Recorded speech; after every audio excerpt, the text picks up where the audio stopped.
पतंजलि आयुर्वेद की दवाओं के भ्रामक दावों को लेकर कोर्ट की अवमानना मामले में सुप्रीम कोर्ट ने कड़ा रुख दिखाया है।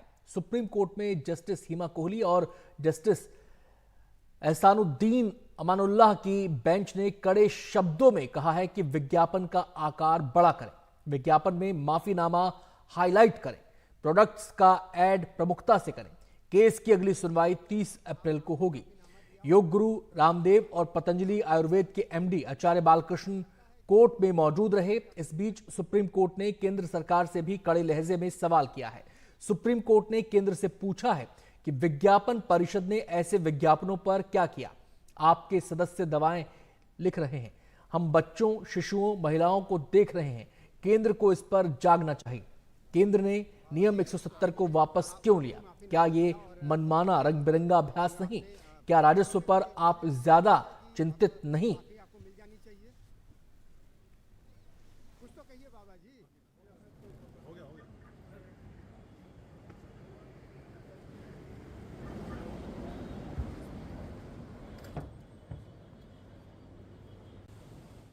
भ्रामक विज्ञापनों को लेकर रामदेव और बालकृष्ण एक बार फिर सुप्रीम कोर्ट में पेश हुए। चौथी बार वो सुप्रीम कोर्ट में पेश हुए, लेकिन इस बार भी राहत नहीं मिल पाई।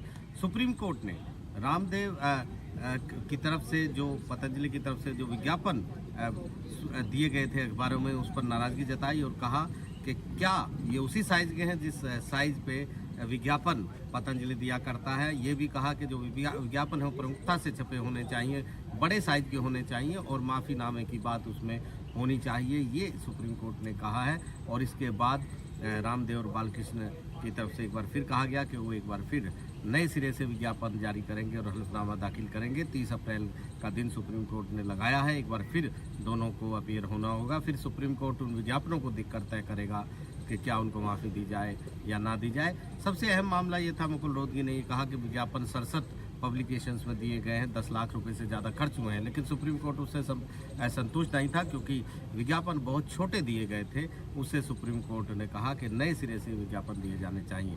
लेकिन इस मामले में अब एक बड़ी कवायद सुप्रीम कोर्ट ने शुरू की है। सुप्रीम कोर्ट ने अब इस मुद्दे को जो है बड़े दायरे पर सुप्रीम कोर्ट ने इस कोर्ट से ले गया है। सुप्रीम कोर्ट ने कहा है कि हम किसी एक विशेष पक्ष जो है उसके खिलाफ यहाँ नहीं बैठे हैं, उस पर बंदूक नहीं तान रहे, बल्कि पूरे मामले की जांच करेंगे।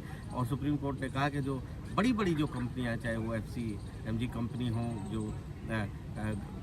खाने पीने की चीज़ें बनाती हैं, सौंदर्य उत्पाद बनाती हैं, या फिर दवा कंपनियाँ हो बड़ी बड़ी, उन सब पर एक तरह से रेडार सुप्रीम कोर्ट ने अब रेडार में वो आ गए हैं सब। सुप्रीम कोर्ट ने कहा है कि उनकी भी जांच करेंगे कि वो किस तरीके के विज्ञापन देते हैं। केंद्र सरकार को कटघरे में खड़ा किया है और कहा है कि हमें शिशुओं, स्कूल जाने वाले बच्चों, महिलाओं, बुजुर्गों, सब के स्वास्थ्य की चिंता है। कानून का शासन होना चाहिए। किस किस तरह के भ्रामक जो है वो विज्ञापन दिए जाते हैं। और ऐसे में उन्होंने ये भी कहा कि अब जो है तैयार सरकार को रहना चाहिए। सरकार से ये भी पूछा कि जो नियम 170 है, जो ये कहता था कि पहले इस तरह के विज्ञापन देने से पहले जो है लाइसेंसिंग अथॉरिटी की परमिशन हो, उसे क्यों उस पर रोक लगाई गई, क्यों स्टेट गवर्नमेंट्स को चिट्ठी दी गई? ये एक मनमाना फैसला था और सुप्रीम कोर्ट ने कहा है कि इस पर भी हम जांच करेंगे।